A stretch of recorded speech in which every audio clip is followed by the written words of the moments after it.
نہیں پڑھتے؟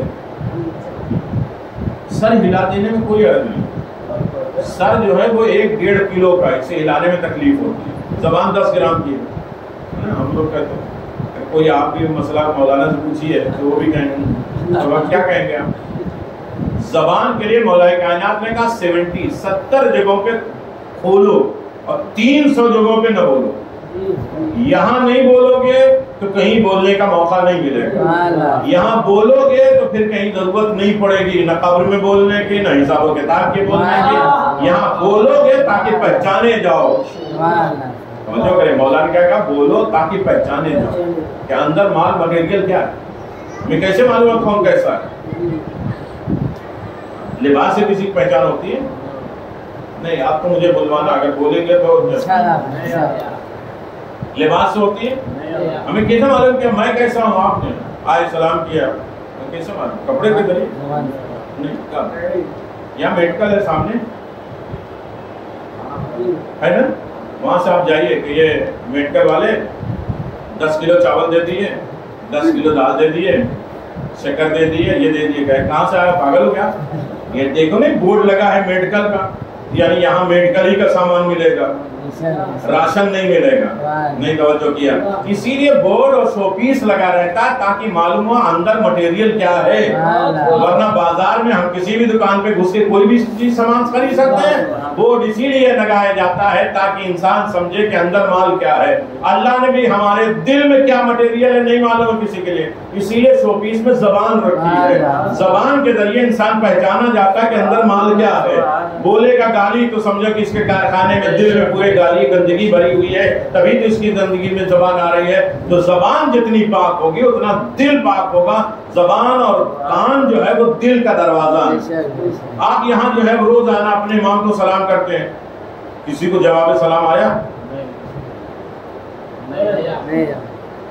کیوں بھائی، کیوں سلام کر رہے ہیں؟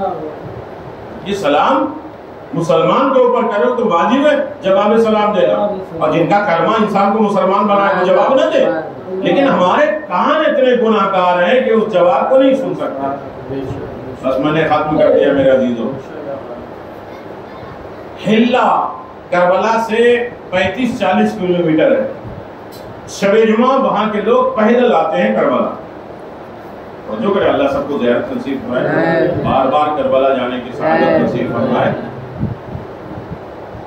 محترم، اس کے ماں باپ بڑے ضعیف تھے، بوڑھے تھے۔ ایک شب جمعہ اپنے کاندھے پہ باپ کو اٹھا کے لاتا ہے 40 کلومیٹر، سن رہے؟ 40 کلومیٹر اپنے باپ کو کربلا اپنے کاندھے کو اٹھا کے لے آتا ہے۔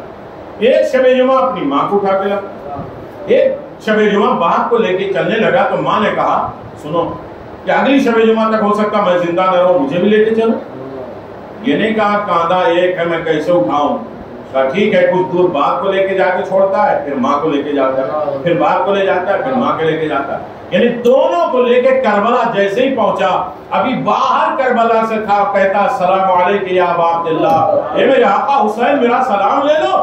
لوگوں نے دیکھا کہ سری سے حسین اسے جواب سلام دے رہے ہیں، کہا یہ کیسے؟ کہا یہ ماں باپ کی خدمت کا نتیجہ ہے، جو کان امام کے جواب سلام نہیں سن سکتے، وہ ماں کی خدمت کی وجہ سے انسان اتنا پاک ہو جاتا ہے کہ وہ امام کے جواب سلام سننے کے لائق ہے۔ ماں باپ زندہ ہیں تب بھی ویسے ہی ہیں، مر گئے تب بھی ویسے۔ ماں باپ کا رشتہ کبھی ٹوٹتا نہیں ہے، کبھی ختم نہیں ہوتا۔ اپنے ماں باپ ماہ رمضان ہے جہاں ہم نے دسترخوان بچھائے، ہم نے نعمتیں ذرا ذرا سے چکی ہیں، اسی طریقے سے اپنے مرحومین کو بھی ماہ رمضان میں دینا چاہیے۔ اس لیے کہ جب قبرستان سے آئے گا فلاں مومن نے، ارے میرے بیٹے نے مجلس کی تھی اور مجلس میں ہوئے تھی، انہوں نے مجھے بھیجا ہے رمضان میں، وہ پورے قبرستان میں دکھاتے ہیں، وہ کہتے ہیں کہ تمہارے لیے نہیں، یہ تو ماہ رمضان کا تحفہ ہے، میری اولاد نے بھیجا ہے، تو یہ تو پوری قبرستان کو بخشوانے کا ذریعہ ہے۔ اپنے ہی جی لینا کافی نہیں، جس نے ماں باپ کے ساتھ جیسا سلوک کیا اس دنیا میں بغیر دیکھے اسے موت نہیں آئے گی۔ ہم کہتے ہیں آج ہمارے اولاد ہمارا کہنا نہیں سنتے، تو ہم نے کتنا سنا۔ چھٹے امام کا زمانہ ہے، ایک بچہ ہے، ایک باپ کی گود میں بیٹھا ہے، بچے نے ایک ہاتھ اٹھایا اپنے باپ کو تماچا مار دیا۔ امام رونے لگے، مولانا کیوں رو رہے؟ کہ میں 20 سال کے بعد دیکھ رہا ہوں جب یہ گود میں جو بچہ ہے وہ بڑا ہوگا، اس کا بیٹا ہوگا تو وہ بھی اپنے باپ کے رخسار پہ تماچا مارے گا، اس لیے کہ ماں باپ کے ساتھ جیسا جس نے کیا ہے بغیر دیکھے اسے موت، ماں باپ کی ناراضگی خدا کی ناراضگی۔ ہر عالم میں انسان ان نمازوں میں کہ جس نے ہمیں اس لائق بنایا کہ خدا کے سامنے کھڑے ہوں، اہل بیت کی مجلسوں میں آئیں، ماتم کریں، کس نے بنایا؟ ماں نے بنایا۔ اللہ ان کی زندگی دے، چلے گئے ہیں تو کم از کم ان کی قبر کو روشن اور جنت کر دے۔ ہمیں بار بار یہاں سے مال مٹیریل اس لیے کہ روح نہیں بری ہے، روح کے غذا بھیجنے کی توفیق نہ۔ کائنات میں بہت سی مائیں، آج جو کربلا کے ہم داستان سنتے ہیں روتے ہیں، کس کی تمنا اور کس کی طاقت تھی، کس کی نیکیاں تھیں؟ ماؤں کی۔ جو مائیں کیا اپنی اولاد سے محبت نہیں کرتی؟ کربلا کی مائیں کیا اپنے بچوں سے محبت نہیں کرتی؟ لیکن ہر ماں یہ کہتی ہے بیٹا کل قربانی کا دن ہے، کل سب سے پہلے تم قربان۔ یہ کیا ہے؟ سب سے پہلے امام ہے، امام کی اطاعت۔ ماں باپ نے اپنے بچوں کو بھی قربان کر کے یہ بتا دیا ہمارے دل میں سب سے پہلے محبت حسین، ورنہ ماں کے دل میں محبت نہیں تھی اولاد کو۔ مائیں کربلا کی مائیں عجیب مائیں، میرے عزیزو کائنات میں بہت سی مائیں گزری، بیٹی ہوتے ہوئے بھی رسول نے جسے ماں کہہ کے بلایا ہے وہ فاطمہ زہرا سلام اللہ علیہا۔ میرے عزیزو جنہیں فاطمہ تو ام ابیہا، فاطمہ اپنے باپ کی ماں، لیکن کائنات میں یہ ایک ایسی ماں ہے جو روتی ہوئی گئی، زندگی میں بھی گریہ کیا، اور اس کے بعد قبر میں پہنچنے کے بعد بھی جناب سیدہ کو چین نہیں آیا۔ 7 موقع ایسے ہیں کہ قبر سیدہ کو زلزلہ آیا ہے۔ عزادارو ایسا نہیں ہے کہ علی کی بیوی اور رسول کی بیوی کو چین مل گیا ہو، اور اس دنیا سے چلی گئی ہیں، ٹوٹی پسلیاں لے کر گئی ہیں، محسن کی شہادت لے کر گئی ہیں، علی کے جیسے مصائب لے کر گئی ہیں، پھر بھی جناب سیدہ قبر میں جا کے چین سے۔ میری دل توجہ کریے گا، ایک مرتبہ آواز گریہ بلند ہو گئی، مجلس ہو گئی۔ امام حسین نے نہیں کہا کہ آنسو سے رو، ندبہ کرنا، ندبہ نون دال بے ہے، چیخ مار کے رو، نہ آنسو نکلے، کم از کم کہو ہائے حسین۔ یہ ایک تسبیح ہے، چھٹے امام کہتے ہیں جب ہمارے غم میں ایک آہ نکلتی ہے تو یہ تسبیح ہے، اور تسبیح پہ میں نے بات شروع کی ہے اور تسبیح پہ بات تمام کر دے رہا ہوں۔ میرے عزیزو کائنات کی وہ عظیم ماں، وہ عظیم ترین ماں جو قبر میں رہنے کے بعد بھی اپنی اولادوں کے لیے بے چین تھی۔ سنو گے ایک جملہ میرے عزیزو، علی بن ابی طالب سے وصیت جناب سیدہ نے یہی کیا تھا کہ علی مجھے بھول نہ جانا، فراموش نہ کرنا، کبھی کبھی میری قبر پہ آنا، قرآن پڑھنا۔ ایک دن علی جناب سیدہ کی قبر پہ قرآن پڑھ رہے تھے، اور پڑھتے پڑھتے سنو ایک مرتبہ قبر سیدہ ہلنے لگی۔ علی نے آواز دیا اے رسول کی بیٹی کیا بات ہے، قبر میں چین نہیں ہے، کیوں قبر ہل رہی ہے؟ علی قرآن بند کر کے گھر چلے جاؤ۔ کہا کیا ہوا؟ کہا گھر میں میرا حسین پیاسا ہے، ماں ہے جو قبر میں تڑپ رہی ہے، میرا حسین پیاسا ہے۔ عزادارو وہ ماں کربلا میں کیسے دیکھ رہی ہوگی، کن خنجر چل رہا ہے، گھوڑے دوڑ رہے ہیں، گھر جلایا جا رہا ہے، سرنوں کے نیزہ پہ بلند کیا جا رہا ہے، ایک برقع پوش بیوی ہے جو میدان کربلا میں آ کے کہتی ہے حسین تمہاری ماں آ گئی، اے میرے لال حسین تمہارے چاہنے والا کو الا لعنت اللہ علی قوم الظالمین سیعلم الذین ظلموا علما قلبی ینقلبون انا للہ و انا الیہ راجعون بذنب قضائی و تسلیما لعمرہ۔ پروردگار ہمارے اس قلیل سی عبادت کو قبول فرما، پروردگار اسے قلیل ہے بلکہ کثیر میں شمار فرما، اسے احسن جزا کے ساتھ مشہور فرما، ہمیں بہترین عبادت کرنے کی توفیق عطا فرما، جو ہم نے عبادت کی ہے اس کا رزق، اس کا ثمرہ، اس کا بدلہ جاننے کی بھی توفیق عطا فرما۔ ہر عبادت ہمارے مقدر، ہماری قسمت، ہماری نیکیوں کو بدلنے کے لیے تیار ہو جائے، ہمارے مرنے والوں کی مغفرت فرما، زندوں کی حفاظت فرما، زیادہ کار خیر نیکیاں کرنے کی دولت عطا فرما۔